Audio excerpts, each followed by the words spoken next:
Well, I'm Dave Cavanaugh. I am an ordained minister, and I marry people. I'm an officiant, and my company is Joyous Vows. I decided to just recirculate a presentation. I was going to put together something really nice that was all custom for this group, and I ran out of time. So this was sort of an introduction of who I am and my business that I did at a presentation of the Association of Bridal Consultants, ABC, which is a group that a lot of people, mostly wedding planners, participate in, but they had a conference down in Walla Walla back in September. So I did the thing that I actually presented here at WEDNI about data and that kind of thing, I presented to them. So anyway, I'll talk a little bit about the beginning of it. Actually, most of these pictures, the two on the top and the one down at the bottom left-hand corner, these are all Luba's pictures. This was another one that I had over there. But I specialize in working with couples and doing something extraordinary with them. I create custom ceremonies. So what I'll do is I'll sit down with a couple and find out about who they are, what they want, what they have in mind for their ceremony. And I have a framework that I work from, and I have a number of different possible alternatives for things like vows and ring exchanges and readings and all sorts of other things. But it's all up to them, what they want, and I'm independent, so I can be as traditional or as unique as they'd like. I can be as religious or as non-religious as they'd like. And I've done the whole spectrum. I also specialize in doing some very interesting unity ceremonies. So many of you may know after you do the vow exchange and the ring exchange, then there's usually something at the end, and sometimes that's a candle. And that doesn't really work out well outside where most of the ceremonies are up here during the summer. So sand ceremonies and other things. But I've done some interesting ones where I've written peanut butter, I may have mentioned this, with Luba's, the Unity peanut butter and jelly sandwich ceremony. And and actually I did that last year, and then a couple wanted it this year, so I did it again this year for a couple. Last year, this couple down in the lower right-hand corner, they were at his parents' house, which was up at the Idaho Club right on the edge of the golf course, and they wanted to do a unity tee shot. So they both so I did this thing about scramble golf where you work with one another and the give and take of marriage, and they went up there and sort of chipped onto the green from the side of that, which was kind of fun. So again, I'll do something fun, interesting, unique, whatever they want, but that's what I specialize in, is just create something custom for them. On the other side, I do real quick and simple ceremonies as well. One of the great things about Idaho is that people come over from Washington to get a real quick elopement done. And so I do a lot over at the Blackwell Hotel, but I'll also work with couples and do like a 5 to 7 to 10 minute ceremony that's just quick and easy, simple, sign the marriage certificate, and away they go. And I've done quite a few of those all over around Lake Coeur d'Alene, beautiful circumstances and so forth. How did I get started? So that's me. I'm gonna after coming off of WeddingMBA, I'm gonna revamp my website completely. But how I got started was actually I'd gotten married back in July 3rd of 2014. Better remember that. Day before the 4th. We picked it because it's the day before the 4th of July. And actually, Luba did our pictures, and Chris and Greenbrier did our catering, and we had a fantastic time. We loved it. We did a lot of the organization ourselves. It was sort of small and unique, and we had a great time. Later that fall, in October, the district, was it the 9th District Court down in California, said, hey, now you can no longer ban same-sex weddings here in Idaho, as well as most of the western states. And there was this big backlash, and the wonderful folks down at the Hitchin Post gave me an entry because they decided they were not going to do same-sex marriages. So I thought this would be a nice opportunity. I spent about the last 25 years before I moved up here down in the San Francisco Bay Area. Sort of have liberal views to begin with, a lot of gay friends and such. And it's like, okay, this would be cool. Now that it's legal, why not? If they love each other and want to be committed to one another, who's to say? And this could be a nice opportunity. So I got involved, and I became ordained in November of that, and then started figuring out how I was going to do this. And so 2014 I became ordained. 2015, over the course of the calendar year, my first year in business, did 89 ceremonies all over the place. First year in business. My first ceremony was, I think, the 3rd week of February, and away it went. And now this year, if you saw what I put up I did the 99th and 100th ceremony this past weekend. So I'm shooting for, I thought I could double it. I don't think I could double it by the end of the year, but. That's right. It's like, be careful what you ask for. It's like this year has been just a blur. So, but it's the great thing. It's kept me sane during this wonderful elections thing, because it's like no matter what I see on the news, I feel so great about what I get to do with couples. And it's like, as I tell them what I do, my job is, I get to work with couples as you guys do.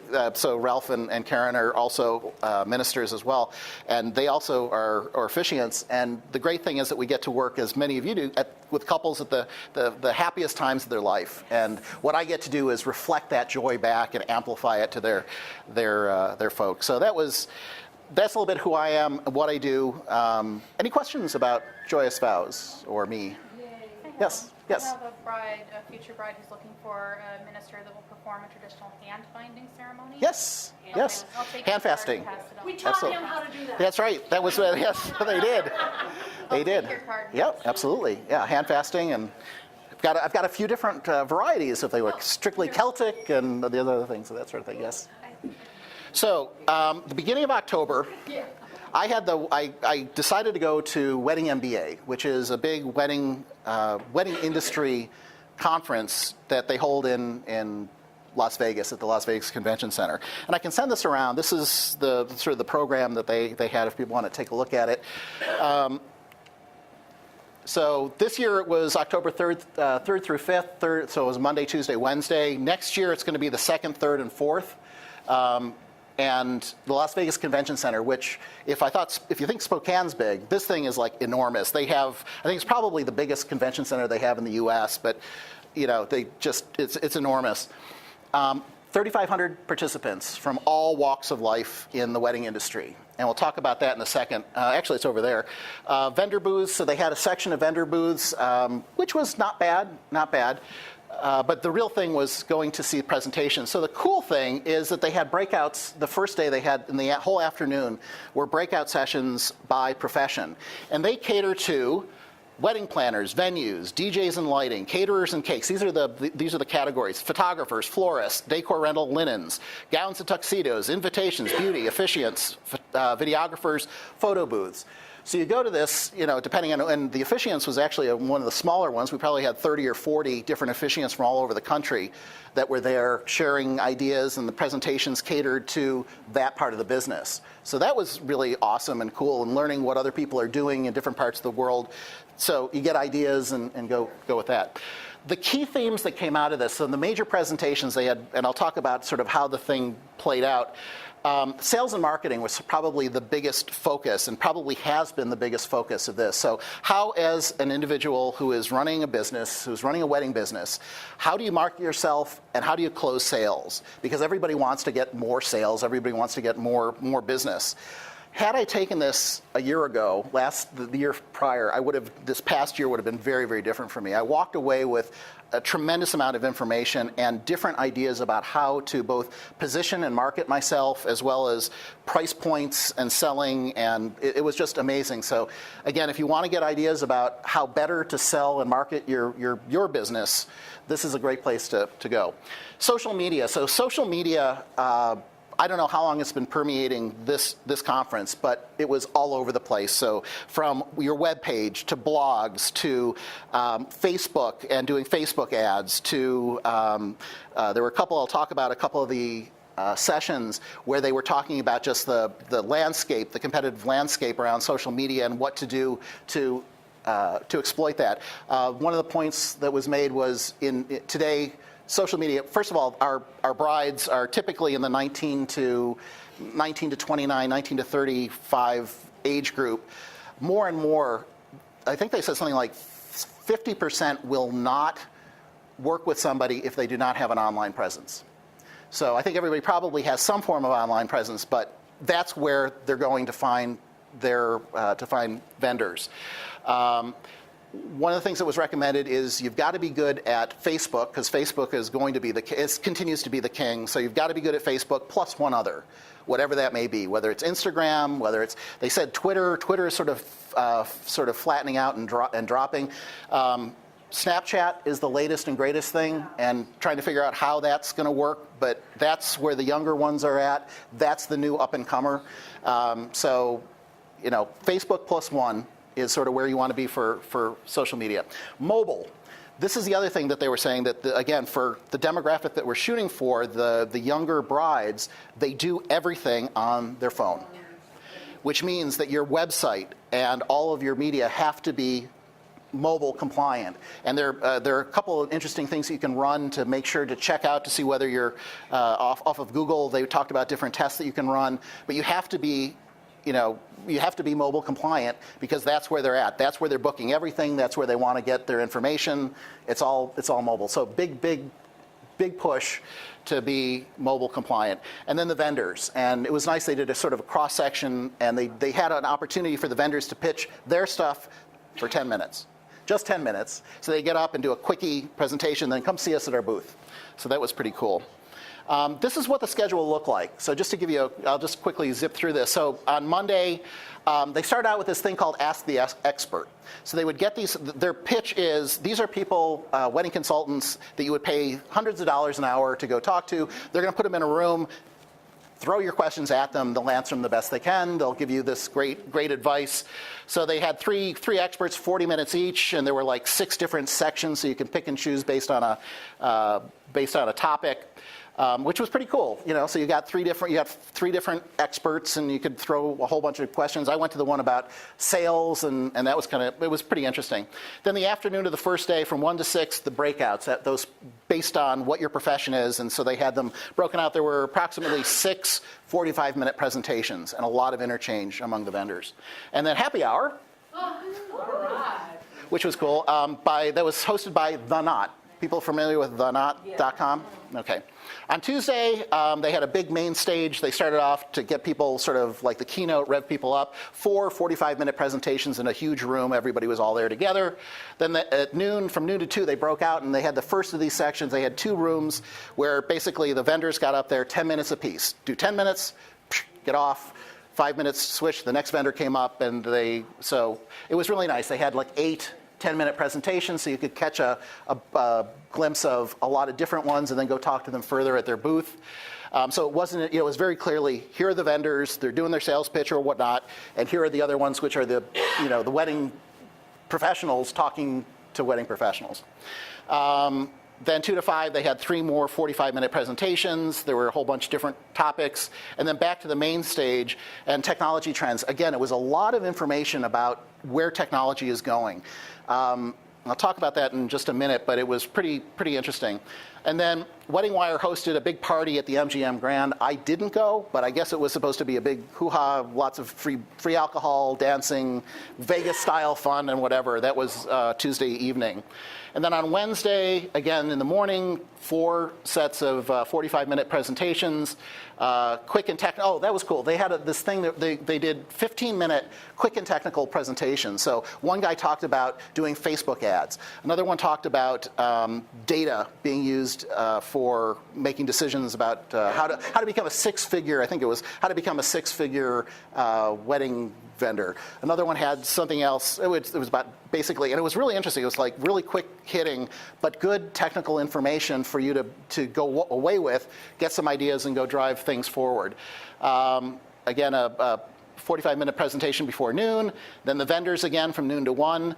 Topics in the afternoon. Exhibit booth, they gave it a purposeful hour just to go off and check the booths. The booths were generally running from like noon to 6 o'clock from the second and third days. So that was interesting. And then the main stage, and then Wedding Wire did a happy hour without food, unfortunately, just alcohol on Wednesday afternoon. Yeah. So speakers. Again, the ones that I found, I put a bunch of folks that I thought were just outstanding. So if you decide to go, I was sort of pitching, I think it's a good idea to think about going. They continue to have, early bird rates to get in, but a lot of those speakers. What's that? Under the best. Yes. Recognize a lot of those speakers. Yep. Sunny and Yep. So Sonny is one of the founders at WeddingWire, and he was the one that was going on and on about different technology trends, both in the wedding industry and then in general. So sort of a futurist kind of thing. But he was outstanding. Alan Katzo, for the officiant, he runs, if only, right? He runs a company in Southern California, Orange County. He's got, I think, over 130 people that work for him. He does 3,500 ceremonies a year. Yeah. And his website is really good. I've borrowed a lot of his stuff, his content, and but one of the things, he's also he's an employee of the county, so he can actually issue wedding marriage licenses himself, and he's got a chat. Anyway, funny guy. He showed. I saw him at a couple of the other sessions. He actually was called out. He's got a little clip from Entertainment Tonight. He was whisked away to do a happy birthday. He does singing telegram kinds of things. Turns out that he was dragged in to do a happy birthday to Donald Trump. And so it's like, yeah, you know. Anyway, he was very, very funny. A lot of very good stuff. A lot of very creative. A couple of people that I was not as impressed with. I would probably go to other people that were a little bit more effective. So I can talk. I've got pages and pages and pages of notes. Clash of the Titans. This was kind of interesting. I didn't quite realize but there are these two major sites out there. There's The Knot, and then there's WeddingWire. And what was interesting is The Knot is now 20 years old, apparently, and they've got 700 employees. I didn't realize this. They claim to be number one in whatever they measure, because they're number one, you know. But what's cool, what it sounded like is they're a lot like Apple Brides, from what I understand. It's about a blog site. It's about giving brides ideas about wedding, a lot of great pictures and that sort of thing. On the other side is WeddingWire, who's been around for 10 years. They've got a little bit more, 850 employees. They were pushing hard about their technology expertise. They want to be the platform that all wedding vendors use so that you can be enabled to be mobile, you can be enabled to be online. They want to be that so that you can connect with the brides and such. What's that? Clash of the Titans. So what was funny about it is that in the booth area, The Knot had this one large area, very nicely decorated and everything, and of course WeddingWire was across with a bigger space. Yes. And I've heard that in the past they would like turn their happy hours and turn the music up loud and just blast out the Knot people on the other side of the aisle. So it's sort of like this back and forth, who's going to get what. My impression is that they're both are very valuable and are probably both worthy of investing to, and that's what I'm going to do, is invest more in both of those, because they're trying to attract the brides in. Chances are, if a bride is already on one of these sites, they're already spending more money, and so you can command a higher price, because that's you're being brought that way. And I think, and then free stuff. So if you decide to go, in front of the convention center is $10 parking. Behind the convention center is a free lot where the people that work there park. So the Platinum lot, the only problem is you have to walk like 10 minutes to get to the front, but it's free. Coffee and water at the Knot booth. That was cool, because you're paying like $3-4 for coffee. Appetizers and drinks at the Monday happy hour. The party for that's sort of the free drinks, and then candy and tchotchkes at virtually every booth. So you can, if you can find your way there, you can probably eat for free and drink coffee for free. Well, we need that list we're going to do. There you go. Yes, that's right. Yeah. So, again, I would highly recommend it. I thought it was incredibly valuable. Wish I would have gone last year. And I think at any point in the growth of your business, connecting and getting connected with people that are expert in the field, getting ideas, and really pushing things forward is very valuable. So I'd highly recommend it. And if a bunch of people want to go, we should probably organize something so that we can, divide and conquer or whatever. So that's it. That's a view that we learned about the discount. Yes. Again, I think if you try and get in there early, they'd love to have you. They love to book you. WeddingWire in the spring provides discounts and things like that. Yeah, I got connected with it through WeddingWire, and it was like, oh, this is cool. And then again, a lot of people that are, if you're a WeddingWire person, they had, personalities and celebrities from WeddingWire that were there doing presentations and selling books and all sorts of things. That was very good. So, Great. yep. Thank you so much. Very good. Thank you. So